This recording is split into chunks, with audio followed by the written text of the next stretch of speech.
Well, we know one thing for sure. There's still a lot of things we don't know. We can't put anything to bed just yet.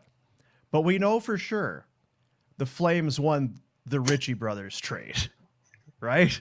The Do we Flames know? won Do we that know trade that? with Arizona. It's Which Ritchie do we have now? has Connor Mackey scored? I don't think so. Troy Stetcher scored.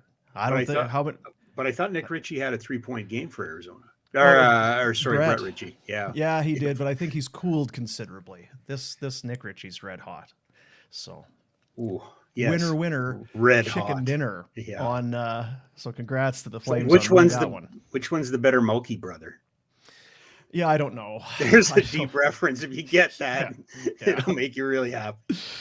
Welcome to Afterburner, everyone. It's Boomer along with Rob Kerr, a special Howdy. Kerboom edition Yeah. of Afterburner. Look at that score, Rob. 5-1.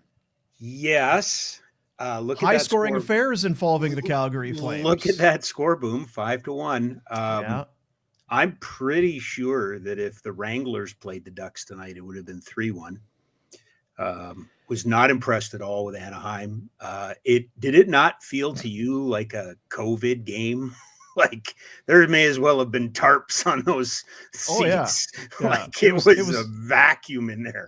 Yeah, it was friends and family night, and even there, some of the uncles and aunts are like, we could watch it on TV. We'll when's your next one? We got some stuff to do. No, it was a very emotionless type of a game. It was a Tuesday night game in Anaheim between these two. And I thank you to Rick Ball on the broadcast who did the homework on that. There was a time when you couldn't, if you were the Flames, you couldn't win in Anaheim. Oh, you could go. I'm acutely aware of that.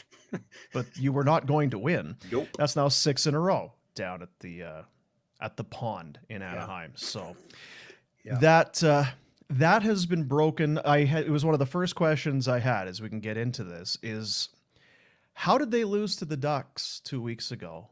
That felt, because it feels like such a crippling loss. They got that almost extra time win, essentially an extra time win, as regulation died down in Dallas, and then they go and they get an unreal win against the Wild. And you were hoping could this be what galvanizes this team? Now just you got Anaheim, you've got Ottawa, you've got Arizona. You've got a 5-game win streak right there on a platter for you. Yeah. And then they just soiled themselves at home against the Ducks. How did they lose to this team? Well, it sure strikes me, and I heard you this morning talk about it, and credit to Elliot Friedman, he mentioned it on the 32 Thoughts podcast. It's a dysfunctional family right now. And I think it's an easy assumption to make that when they played Anaheim, we're home, we're going to throw the sticks out there, Bob's your uncle, and away we go. If memory serves me correctly, they opened the scoring and had the 1-0 lead. They were doing their thing where they buzz and they create and they shoot. But I made an observation in that game, and I didn't see it tonight from Anaheim the way I saw it in Calgary. Anaheim collapsed on John Gibson in Calgary. Like it was hard sledding, to get pucks through. And Calgary still wants to be a high, they get. You saw it tonight. There was a pass, I think, in the second period, or maybe it was the first period. Like they just dumped it right in front of their own net. Like they're behind the back stuff, the bank passes and stuff like that. There's times where this team needs to be a little less Anton Babchuk and a little more Rhett Warner, off the glass and out and stuff, rather than overthinking it. And I don't know. I look at that game. I look at that game last night. They're dysfunctional. Yeah, it's dysfunctional. But you saw last night 2 very different opponents. I think the LA Kings are very good, and I don't think the Anaheim Ducks are very good. So I don't think this cured your ails tonight. Like, and all due respect to everybody involved. I mean, bounce back game. No, it wasn't. A bounce back game is a win against a playoff team or a team that you're chasing, not this team. Like I say, I think the Wranglers could beat this team right now. You beat Vegas. That's a nice bounce back. Then you have to win 2 or 3 in a row. It's been weeks since they've won back-to-back games. It's been over months since they've won 3 in a row. So and the bad news is, to your point, it's you had better got a win tonight. So good on you. I don't even like doing that necessarily. We're critiquing a win or whatever, but it's the bed they've made for themselves. Yes. you win tonight. You'd love to be getting on the plane and coming home and feeling great about it. Yeah, but Winnipeg also won tonight, and so did Nashville. So really, all you did was kind of keep pace, It's a and that push. pace you were on was, and that's the thing. The push wasn't enough to get you a win. So you it's still a push. you didn't get Yeah, and you know, there's an economic point to this, that the games still matter and people will tune in. I get that. I think that's important. I think there's a lot of people dismissing it, but I think it's important to stay in the race. But you know, last night, what we heard might have happened happened after the Dallas game at home, which was a tough one too. I mean, you buried yourself early, you dug your way back. You took two leads that you held for a combined 3 minutes and 28 seconds. And then you lose again in overtime, a recipe that's just far too baked in right now. And then it sounds like, you know, something boiled over and they played like a team. Quite honestly, and all due respect to LA, like, you know, they probably could have brought yesterday's effort into this game and been competitive with the Ducks, but they weren't. They got rolled. And I think they got rolled because they were mad or upset or frustrated or broken or whatever you want to say. Were you surprised that Vladar started? And I guess with that being said, because of how the duties were handed out last night, it was a Markstrom start, and I thought maybe after the first when it was 4-0, he was going to get pulled, getting ready for the Anaheim game, but he stayed in, and then Vladar. I wonder what the plan was if this was always a Vladar start or how they had it mapped. I think it was always a Vladar start. You know, let's look at this, you know, from a perspective that perhaps they had success and they were winning games, and you know, Markstrom was on a bit of a roll. You'd be looking for opportunities to get Vladar some action before you had to play extra hockey in April. So yeah, it very easily could have been on the map. You know, I think Markstrom, I wouldn't say he looked tired. I don't, you know, he got hung out to dry is what happened. Yeah. I think it was an easy game to go back to Vladar, and now, you know, Thursday night you come home with Markstrom again, right? Yeah.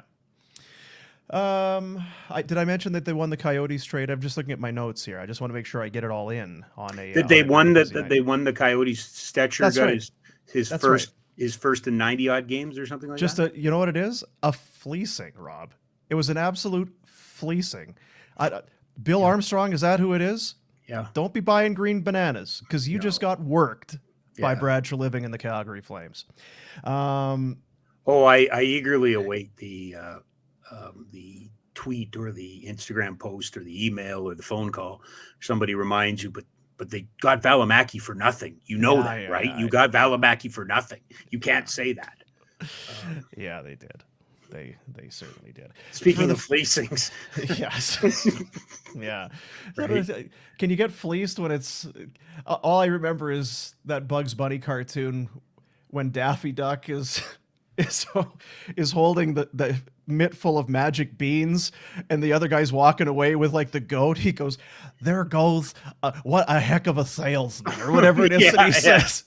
Yeah. He just got shafted with the magic beans. Yeah. Yeah, not good. For the Flames, it was, I see on the YouTube chat, empty win, says Los Alves.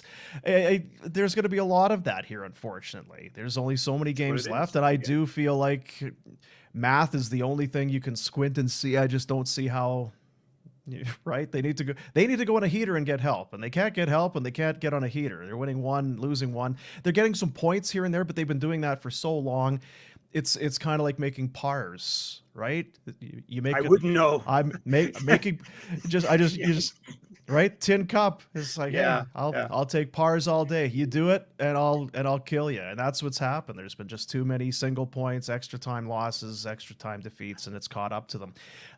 But in terms of the game itself, you score early and you give yourself a stress-free night. I haven't spent that they've scored in the first minute. Yeah, tied for tops in the league, I think, is what I saw there tonight. So congratulations on that. Yeah, no one. For Rasmus Andersson, just under 21 minutes, 21 for Zadorov. But as far as the forwards, they spread it out. So, I mean, you get a win. You know, you get, at least you feel like it's coming early. There's been games where they've been dominating and up 1-0, and you're like, this team's hanging around. Be careful, because this team might still come back. But Right. there haven't been very Right. many games where they've been able to kind of feel good No, about themselves. no, For a lot of and time. you know, they were up 3-0. They gave up the power play goal to the Ducks in the second period, and there was a little bit of a fluster, you know, after they dropped the puck, but then they kind of seemed to regain it, and you know, they just didn't never seem like they were in trouble. But again, you look at that roster for the Anaheim Ducks, and oh my God, I know they're young. I get that. And you know, Zegras and McTavish are going to be good young players, but you know, we saw Derrick Grant here, and you know, there's a lot of players that are just taking up jerseys right now until some of these younger guys come, and you know, John Gibson's not one of them. Like I really like John Gibson. I think he battles. I think he fights. I think he deserves better. You know, the one guy that I'm surprised is Cam Fowler in a way that, I mean, you got to have some veterans. I get that, but you know, I'm surprised in a way that Cam Fowler's still there, that they wouldn't have released him into the wild to go play somewhere else. But that's not a very good roster. No, right now, not. today. It's funny you mentioned Derrick Grant, because I got thinking about that. It's like, there's a former Flame, and look at, he's been there for a long time. And then you think, is he in the league because he's a good player, or is he just on the Ducks?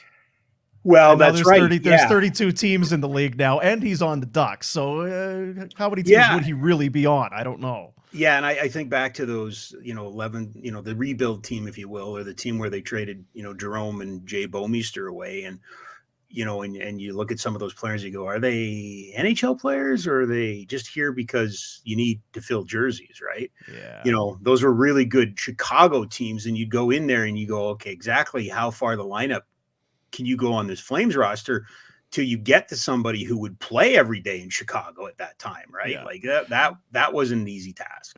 Yeah, they had guys like Brouwer and Backlund on their third and fourth line. Right. This is not my Calgary Flames with whoever the hell they were trotting out. You know, first name that came to my mind was David Moss, and maybe that's not fair to David. No, it's not fair to David. He scored 20 goals 1 year, you know. Yeah, I know he did. He had a hat trick in Ottawa one time. And then remember, Ray Ferraro. He's the guy. Is he a 20-goal guy? I know. Or a guy that scored 20? Yeah, and it's, to me, it's one of the great lines of all time. And it's, so God true. Bless David, who's selling computers now. Is that what he's doing? Yeah, we had him on, I don't know, I guess 5-6 years ago. He's working for Compaq or something, selling computers. It's all worked out then. But money. He's got to be selling computers. He must own a computer company. No, he's just selling them. Door to door. No, I don't. He's just in the garage with his neighbor, ringing a bell. So another one, Mr. Costanza. That's right. So the bad news: Winnipeg wins over Arizona by a score of 2-1. They're now heading out, I believe, on a road trip, and Nashville thumps Buffalo 7-3. So the Flames keep pace, but lose time from the amount of racetrack left. So that's empty loss. Exactly ideal. We saw it there in the comments.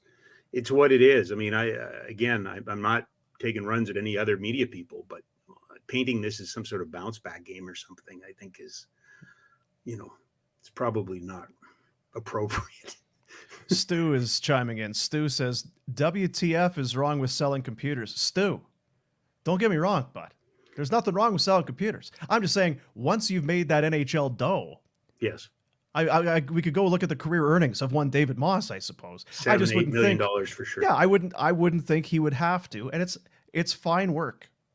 There's no shame. It's a reputable career. Absolutely. I just didn't think he'd be part of the geek squad at Best Buy when you went in. It's like, Jesus, weren't you? Didn't you score 20? Not 100% sure he's part of the geek squad, but I'm not sure he's repairing them as much as he was moving them in mass. Yeah. Let's do our cheers of the game. Sorry, calm down, Stu.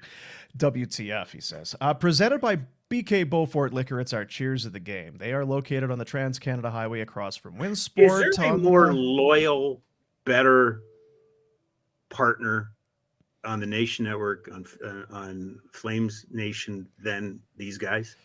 They're pretty great, man. We got some good ones. I don't want to say that, but boy, it seems like they're, it's Mandeep, right? That he's he carries the torch for you guys. He loves you guys. Mandeep is an OG, and I said this Yes, when yeah.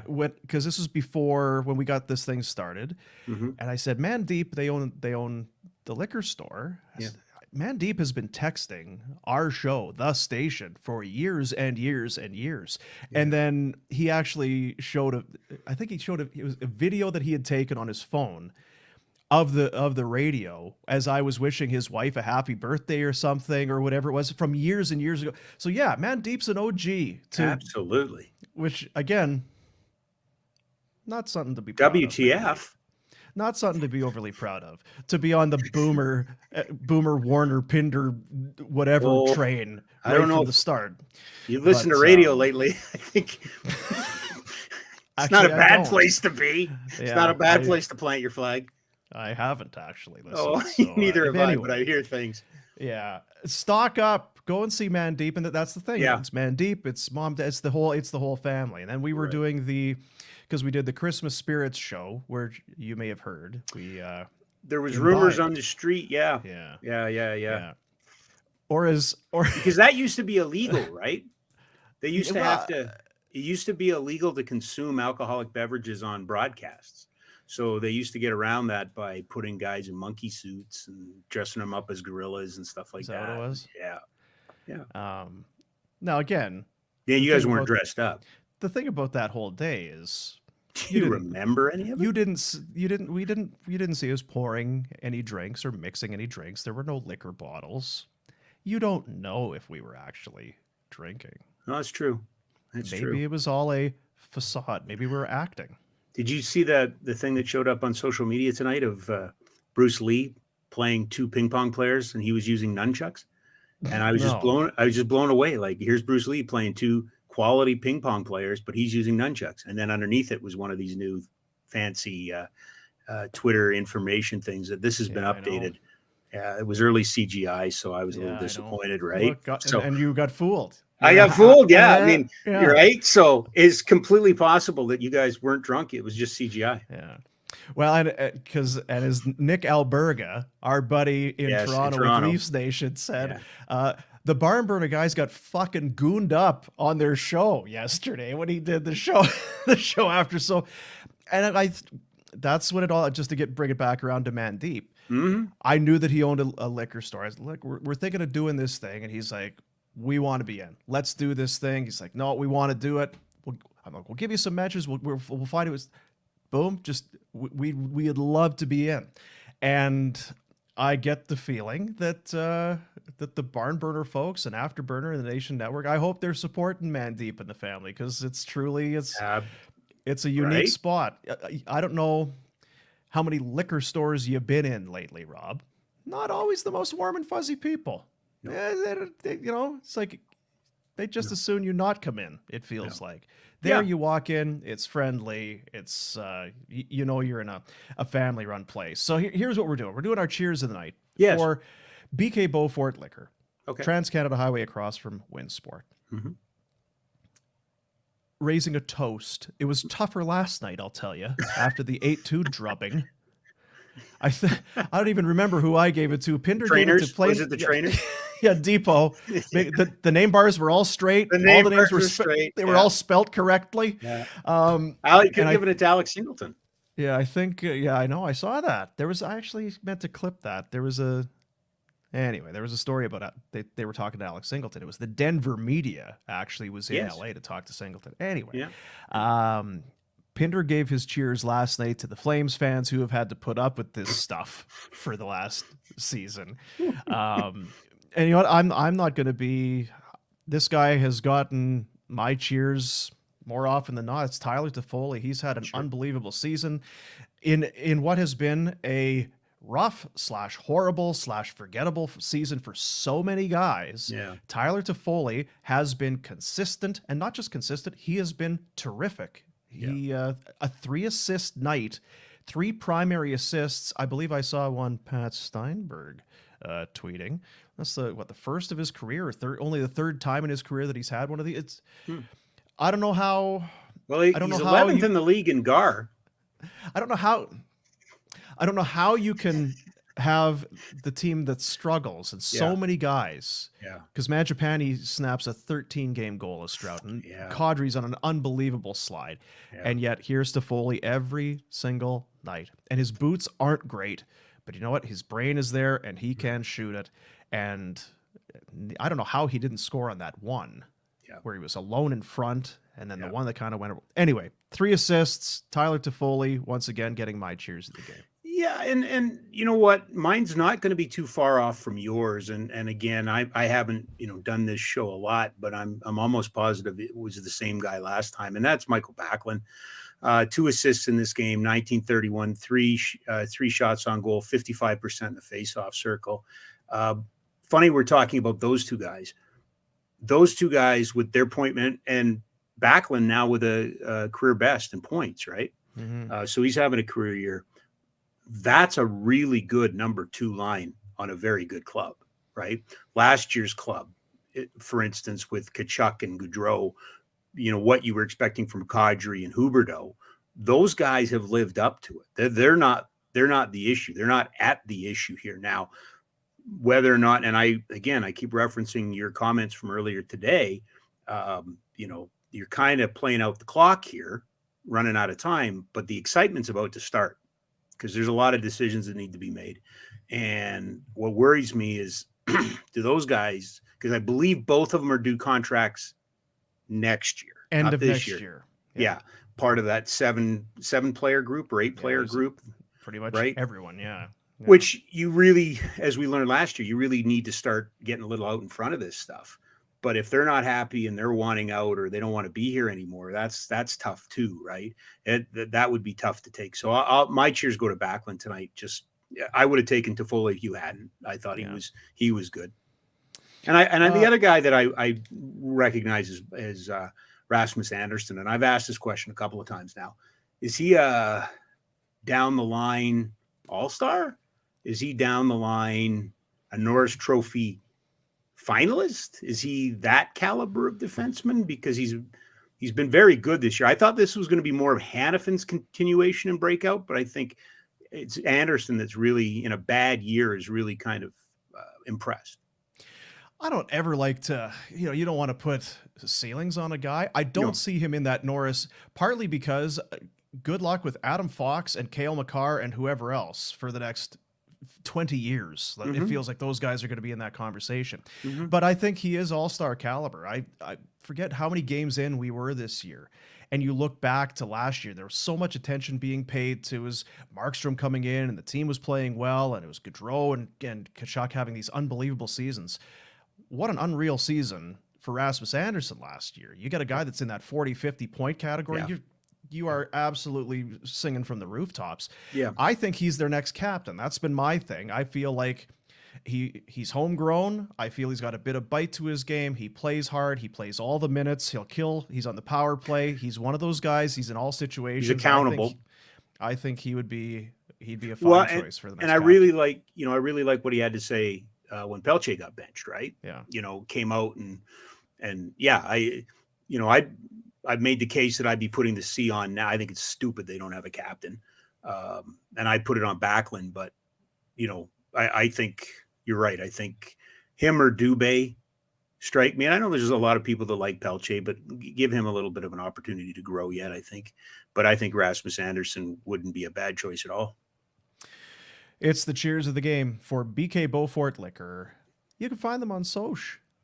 The social medias. Yeah, the social media. Sorry. The Soch. Okay. Yeah, that's yes, right. The on Soch. Twitter at BK Liquor, Instagram at BK Bowfort Liquor. Say hi to Mandeep. And like I said, and buy something while you're in there. Yes, don't just go in there to say hi. And, it's not the Seinfeld set where you just you're standing there in awe. Wow, I'm in BK Bowfort Liquor. This is unbelievable. Grab a Mickey or something. Yeah, but grab a bottle of wine for your wife. But don't wear a really big puffy coat in there and turn around quickly. Because you'll knock shit over? Is that another Seinfeld reference, right? That's right. You said Michael Backlund. You. Yes, I did. That's been a really good second line. Yeah. Now, that's interesting because I feel like a lot of fans would just think Michael Backlund, when you have Lindholm and Kadri, Backlund is your third line center. but you see that line. He, Coleman, and it has been Mangiapane for most of the second half of the season.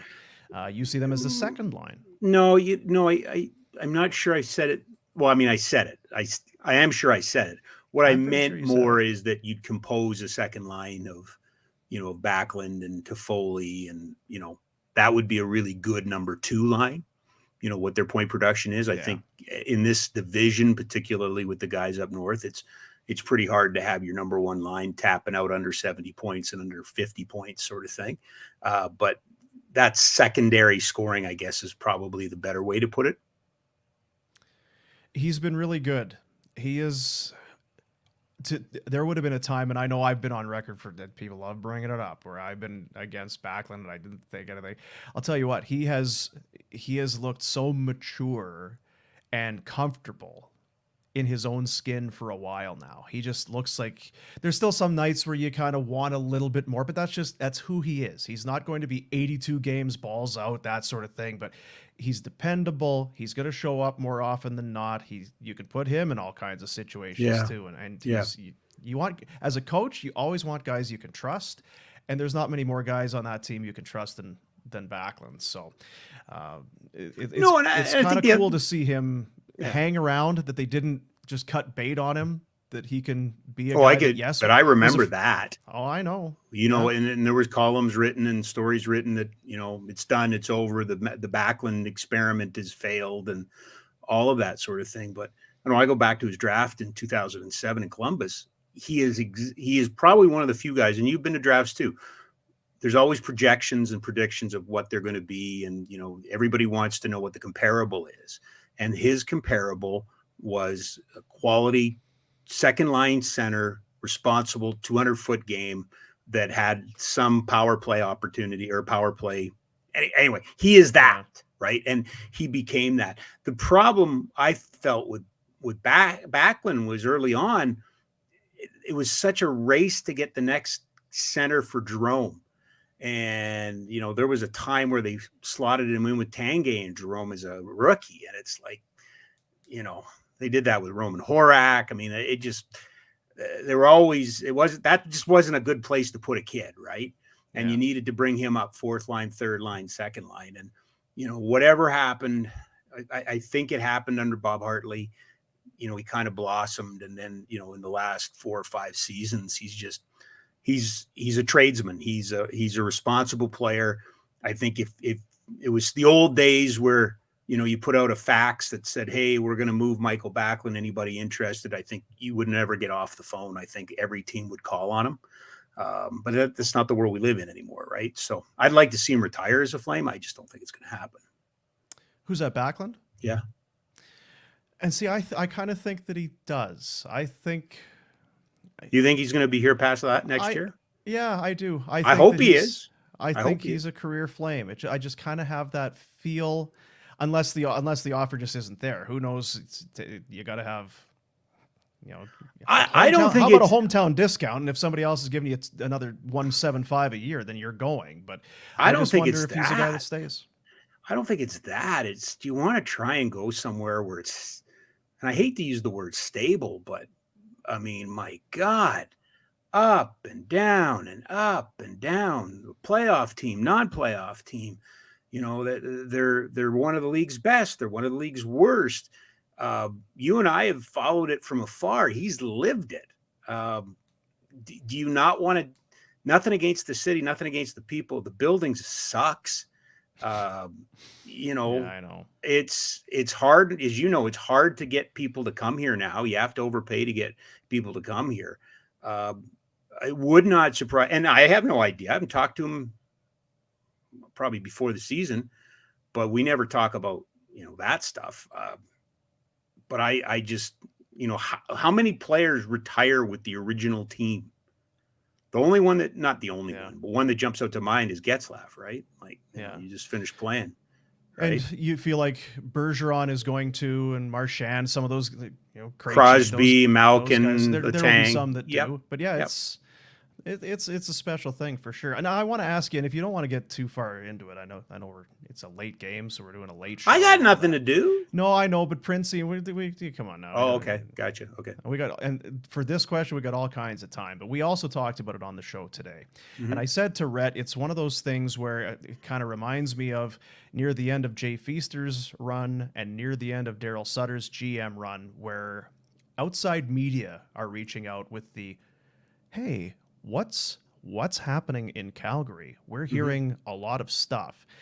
And it's everything. You hear that the coach has been, the coach has tuned out the GM, and the GM can't get through to the coach, and the coach is hard on the players, and the players hate the coach, and they've tuned him out. You're hearing everything right now. Yeah. What with a 10, 11 games or whatever it is left, what are we going to have coming up here in the next 3 weeks? What do you believe is going on inside that locker room or with this team? Because hockey-wise, we know what they are, and it's dysfunctional, and that can only, you would think that's only a byproduct of a bigger dysfunction. Yeah, I first of all, and you and I have worked with him for years. I mean, Elliot Friedman doesn't throw things out just for the sake of throwing things out. If there's anybody that's really careful about what he says, it's him. Chris Johnson, the same boat. Another, really good, reputable guy. I think we're too close to it in the sense of, people are a little tight-lipped when it comes to talking about stuff right now, but agents, contacts, and things like that. This is the second time in a month that Friedman has said it's dysfunctional, that they're not getting along. I believe Frank Saravelli said on somebody's program something to the effect of, well, Brad Treliving's a firefighter. He's putting out fires every day, sort of thing, right? And I've heard that from people inside the organization before. So that's clearly comes from somebody in the organization, because I've heard that exact same quote from somebody in the organization before. What do I think happens? I think they're just trying to get to the end. I think Murray Edwards has to figure out what Murray Edwards is going to do as an owner. He hired Daryl. I don't know that to be fact, but I'm very comfortable saying that. I don't think that this was the general manager's decision to bring in Daryl. So I think Murray Edwards and ownership has to figure out where they want to go with this. If I'm Brad Treliving, the building sucks. It's tough to recruit. I think it's hard. It's hard to recruit players to Canada right now. I don't think that's anybody would, argue that. I think kind of the ups and downs and the lack of consistent history around here, I think makes it a little difficult. I hope he stays. I like him. I think he's a good guy. I think he's a good GM, but I go back to the Mike Russo article in the Athletic a couple of weeks ago that laid it out, like the Zucker trade. They were going to get Zucker at the deadline. Couldn't get a hold of the owner. They didn't get Zucker at the deadline. You can't operate that. You can't operate that way. You can't. And there have been other trades that have been done, but they could not get a hold of the people up the ladder. Right. And the trades fell through. Right. And not ideal. And if you're over at CSEC listening today going, ooh, Rob's being hard on us. No. Foley's the same way in Vegas. Look at how he's been in the league, 6 years? He grinds coaches, he grinds GMs. They grind like that's look at Tom Dundon in Carolina, right? Well, there's another one, right? Who might you and I might be higher paid than his general manager. Like, that's legitimate. It's not a criticism of Murray and Murray Edwards and the way he runs. It's how he chooses to run it. That's fine. But if you're the general manager, if you're Brad Treliving, you've got to weigh that. Do you want to keep doing that? Now, you may go somewhere else. You may have to play by those rules. There may be 32 teams in this league that play by those rules, right? Where are you going to land? Or maybe you're burnt out. I don't know. Because I hear all of it right now. Yeah, I hear that there's a lot of unrest, and that Treliving, it might be as much him. And I saw in the chat here throwing keys on the table. I think he just might be ready for a change. As as much as, oh, they're not bringing him back. He might be just happy to leave. And I don't know that Daryl wants to hang around with coaching. Daryl didn't come back for a rebuild. Right? And Daryl didn't come back for a rebuild. It's an organization that refuses to use the word rebuild, and that's very common around the league, i.e. Vancouver. It's never had a true rebuild. It's had a couple of young gun incarnations, I suppose, through the 90s. But, the crazy part of this organization is it's never, ever, ever drafted higher than 4th. Ever. Let that sink in. I'm not saying that it's been a while. I'm saying never. They've never had the first overall pick. I believe they did in Atlanta. They might have in Atlanta, but they certainly haven't had it in Calgary. Yeah. And, and this isn't me stoking the Battle of Alberta crap, but, then we watched Edmonton do it 4 times in 7 years or whatever it was. It's again, they are so safe. They're so safe. They're never going to be terrible. They rarely, last year was a whatever, I guess it's not that, because it was a couple of years ago they were tops in the West too, weren't they? Yeah, in 19 they were tops, and then they lost to Colorado, and then but for some reason they just, what are they really good at? What do the Calgary Flames do better than anybody? Their foundation, their alumni. Yeah, I mean, there's some very good people. There is, but if you wanted to, as a hockey entity. And Warner brought it up on the other show today. If you had a kid, who's his favorite Flame? Who's he going to the rink and saying, "Dad, I want that jersey because that's my guy"? Yeah. I don't know. It was Johnny Gaudreau. Yeah, it was Tkachuk and Gaudreau. Yeah. And I don't know who it is now. And I think it's a bad message. And again, credit to Brad for, going in and rectifying it. And I know Huberdeau and Kadri haven't lived up to but thank God he got them, because he changed the course of what could have been this disastrous, continuation of the second round into the offseason, past the draft, all of this. But again, the reality is this organization couldn't keep a young superstar. Where's Tkachuk going to be this year? How many points is he going to have? It was not an anomaly last year, right? Say what you want about Huberdeau hasn't been able to produce here, and that's fair, and he may next year. But Tkachuk picked up where he left off last year, and he's done it in Florida. Unbelievable season, right? He has been. If it wasn't for McJesus, he'd be in a Hart Trophy. He might still be a Hart Trophy finalist, but that's immaterial at this point. Yeah. My point being is, why couldn't you keep Tkachuk here? Building, sure. Coach, sound like it. At least one podcast sure made it sound like they weren't on the same page. Canada, I guess his brother seems to enjoy the environment, around here. Why didn't he want to stay?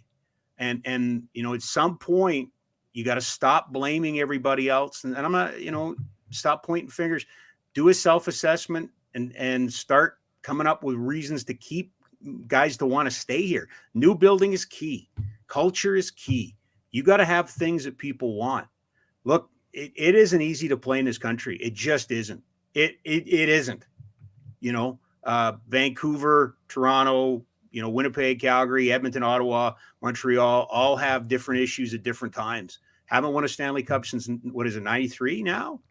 In this country? This market, though, if you're going to pick a spot in Canada where you're going to get kid gloves, it's this one. 100%. Vancouver, it's a shit Vancouver building. Is rough, and Edmonton, we know. But it's a I just shit mean in building. terms. Yeah. It's a shit building, and that's not Matty Callan and my friends that take care of it. That's not a knock against you guys. It's just antiquated. We know that should have been replaced 10, 15 years ago. We know that, and everybody knows that. And now it's being used exponentially more by adding another professional team in there, right? Yeah. What do you expect it to do? Be cleaner at the end of the year somehow, where it's going to be nicer? Like, it's in a lot of use. It's a highly used building that needs to be replaced. And I'm sorry, I believe that players care about that stuff. I believe they care about practice facilities. I believe they care about the dressing room. I believe they care about amenities. They are delicate geniuses. And if you aren't powdering their asses and taking care of them, they'll go somewhere else where they are. Right. And that's the reality. Yeah. And I remember hearing that it was Dan Bilesma when he was in Pittsburgh. So remember, he goes there and takes over for Terrien, and they win the cup. He actually, they had a cup parade before he held a training camp kind of a thing. Yep. But that rink was new then in Pittsburgh. And the whole thing was that they were concerned that it was too nice. And a lot of these new rinks, a lot of the training staff are saying, guys, we need you to leave and go home. It's not a spa, even though it's like a spa, but we can't be giving you rub downs and massages and hot tubs and cold tubs and steam rooms. Yes, buildings matter. They really do. And I love this one, and I will cry when it goes, and there's certain parts of it that will always be a part of me. But this building does not want you to stay in it. Right? It's not conducive to staying in. It is, nobody cares about this stuff. It is so hard to set up a ping pong table in there. There's no room. There's no room. Right? There's no room. No, there's no room. There's no room. And the guys that were the heroes yesterday, the training staff, have no room. They have no room. Right? And what's crazy for people, and the majority of the people will have not been in the locker room. But we've both been in the locker room and in that back area. They have done the absolute best they can. There's nothing else they can do. They have fake hardwood floors, and they put up so much facade. Like they have done everything they can. But there's only so much lipstick you could put on that pig before you look around. It's kind of like Major League when it is. Yeah. Right. And again, it's a miracle. You should have seen, you saw it, the damage done in the flood in 13. It should have closed the building. That building should have been closed.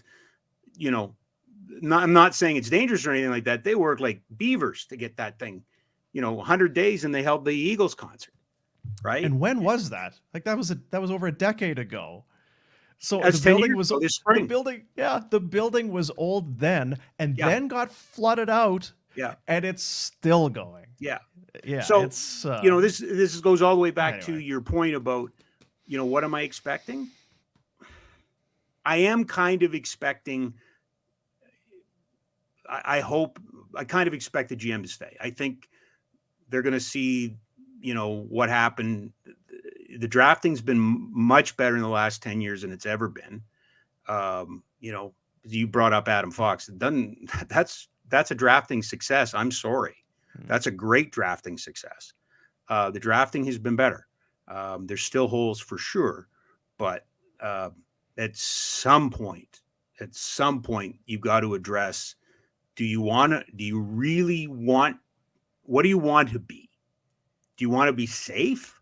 Do you want to be a team that nobody really is offended by? Do you want to put up more and more pictures of players walking into the building with suits? That's the team you want to be? Awesome. Fine. You can be that. Or do you want to lead the league in categories? Do you want to take risks? Do you want to stick your neck out, take some chances, and try and win? Do you want to have some swagger? What kills me about this organization, what kills me for Flames fans is there's just so transient here that the Toronto, Montreal, Vancouver games, there's lots of season ticket holders that have two jerseys, right? The Flames jersey and their favorite team's jersey. And Edmonton's a bunker.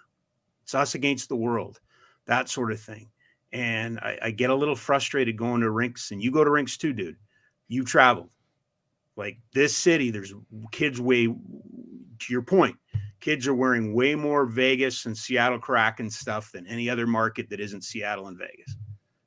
There's lots of Flames, don't get me wrong, but not like Edmonton, where you go into a rink on a Saturday in Edmonton and it's 95% blue, orange, and white, right? Like, something needs to break around here. They got to piss somebody off. They got to get the rest of the league angry at them. The Stampeders were so good for 2 decades, where they'd celebrate Copeland and Lewis would celebrate and piss off Edmonton because they'd go down to their or up to their building and do their little touchdown dances afterwards. There's nothing wrong with wearing the black hat and being the villain. But who in the league, who really hates the Calgary Flames? Who really hates the Calgary Flames? Yeah. Right? Am I wrong about this? Yeah, you have to really rub people the wrong way to be hated, and they haven't been good enough to rub anybody the wrong way for any amount of time, which is telling. We'll move on to buy it or sell it. Presentation of Derrick, but presented by Derrick Newman. Newman Dean's Real Estate Group with CIR Realty. Derrick, great guy, just one of the best, just such a good guy. It's unbelievable. This Derrick's such a good guy. Let Derrick do the work for you. Buying or selling, he's up to task. D. Newman at cirrealty.ca or call 403-619-6661. With the salary cap only going up a little smidgy Rooney for next year, and the Calgary Flames have a lot of hefty raises kicking in next year, they are going to need some players playing for league minimum, and they kind of have, but still, you're going to need some of those guys. Mm-hmm. Buying or selling? Nick Ritchie has 3 goals in 7 games. If you can get Nick Ritchie on a league minimum kind of a deal, you should bring him back. Are you buying or selling? Selling. No? Walker Doer. Yeah, I give me a team of Walker Doers before Nick Ritchie. I just think it's kind of incredible that the guy has taken the awful penalties, he's been in the penalty box, he looks slow and big, and then scores again tonight. Now, could you have scored that one? Probably. I've seen you net front. You're big body. You know that ass just pucks can hit you right in the shitter, and then you bang them in. I've seen that's your calling. That's my MO. Yeah. But no, I think, and I'm prepared to do it for less than league minimum. I'll throw that right. Yeah, I know. I just because I know Eric. I think Francis brought it up in one of the intermissions. Is this an audition for Stetcher and for Ritchie? And I thought, I hope it's not necessarily. Because I'm with you. To go back to the previous conversation, get younger, get faster, get passionate players, get guys that are so jacked to be in the NHL. They can't believe their good fortune. They are going to play their bags off every night for you because they are so desperate to stay. Who's coaching? And I wish, well, that's the thing. Because that to me is, it's the great unknown, right? Because this coach has a requirement for the players that he uses. And he has a certain desire for certain players. And has kept other players from getting that opportunity. I'm tired of beating the Matt Phillips drum, but what are you, 2 or 4 and 11 in extra time this year in overtime? You don't think a Matty Phillips with some confidence could help you in that area with that kind of open space? It's too bad. Yeah. Right? But you haven't really developed all those players. Not only didn't you develop them, you shit on them at the beginning of the year by saying your training camp was lousy and that there was no kids, there was nobody pushing. So, and that's honest. That's how he sees it. But to your point, absolutely, I'm buying Nick Ritchie. And the thing of it is too, because I asked Red about it this morning. I said a year ago, we certainly were not talking about Daryl Sutter being past his prime or using old school methods and mentality. We're talking about how he's taken guys and how many guys have had career years, and you look at Goodbranson and Zadorov, these guys, they've rejuvenated their careers. Yep. But that team last year was so different to this team. Yep. It was more for him. Daryl was a good coach for that team that was here a year ago. Yep. I don't think he's the right coach for this team. No, because he's really good at getting that team over the hump, right? Yeah. Look what he did in LA. That team was baked. It was ready to go. It was underachieved. And they were done with him when he went just before he left. Yeah. They were locking him out of the locker room. Like the players revolted and were done. And I don't know that they're there yet here. It's happened a lot quicker than it did in LA. A lot more success in LA too before it happened. Either way, so we're both out on Nick Ritchie. I'm telling you, you're out. You don't want Nick Ritchie. It's buy it or sell it for Derrick Newman of Newman Dean's Real Estate Group. Just such a good guy, that Derrick. He's such a good guy. Such a good guy. Great guy. Yeah.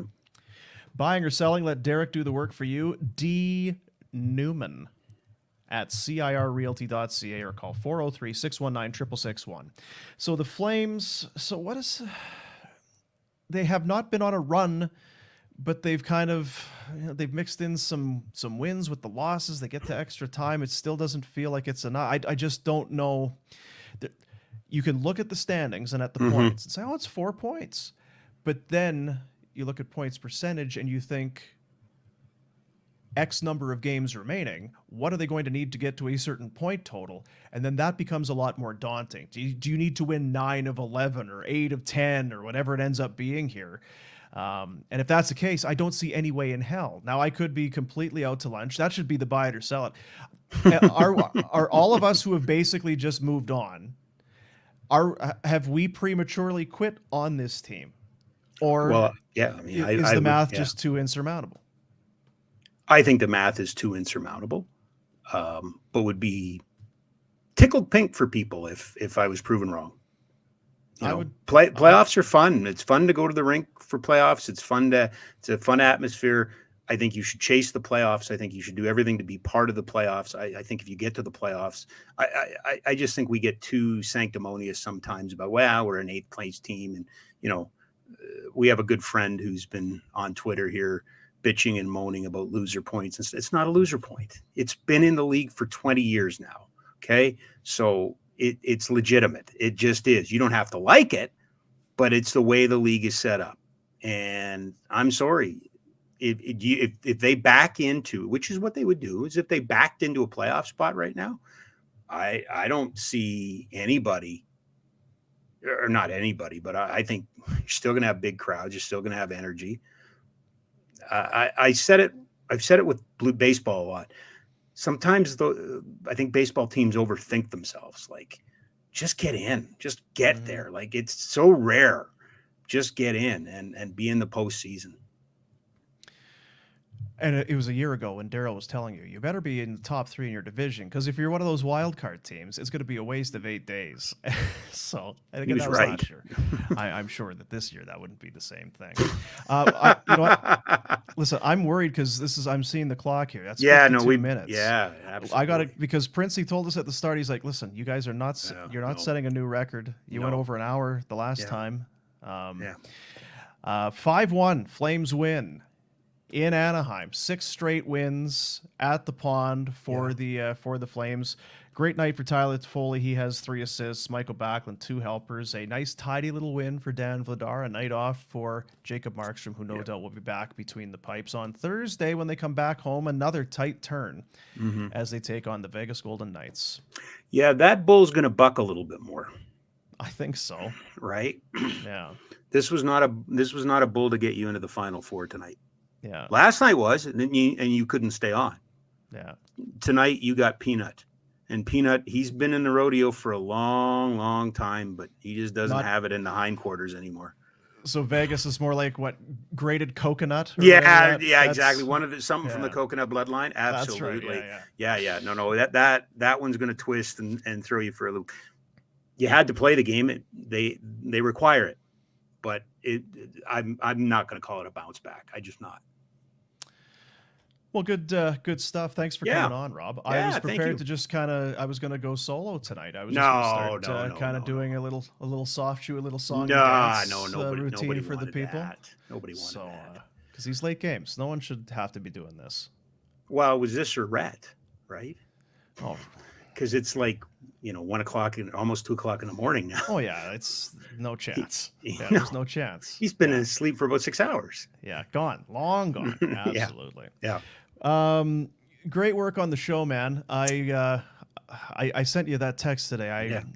I took the time, and because I knew it was going to be great, and I knew that I wouldn't be able to do the interview because I'd be breaking down. But Kelsey Snow, of course, with Chris Snow, and it's their fight with ALS, and you had Kelsey in studio, and it's an unbelievable interview, and I just encourage everybody to do it. But beyond that, you're having. You know, you're in it, and you're having the conversations that I knew you would have, and you're just getting warmed up. And the Kelsey one is that's what we're missing, and what you're just one of the best at doing. So, thank you. It is called Just a Game. It is on the Nation Network. It's a part of FlamesNation. You can find it on our YouTube. Go on what's your social stuff? Your social on Twitter and Instagram. What are you at our Kerr YYC. Or just go to my website, robkerr.ca. It's all there. There you go. Mm-hmm. And you're doing the show tomorrow. I am doing a show tomorrow. Yeah. Right. There's no one here. Tomorrow? Tomorrow. The Wolverine is away. Yeah. Pinder is gone. Uh-huh. Princey works at home. Okay. So it was me. It was just you? Oh, what a lonely boy sitting at the studio this morning. I made coffee for everybody, and no one came. And no one came. Drank it all by myself. So are you going to be in there tomorrow?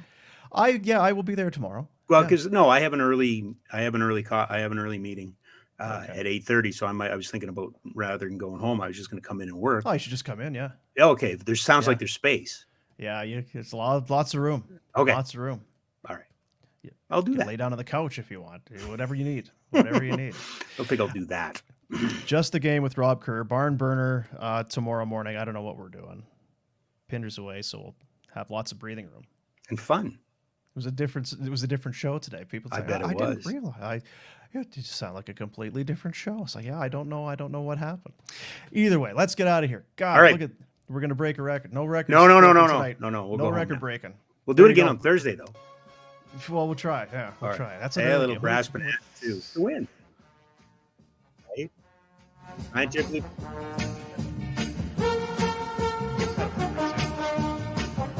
Flames win at 5-1. For Rob Kerr, it's Boomer. And for Mark Prince, it's Afterburner. See you, buddies.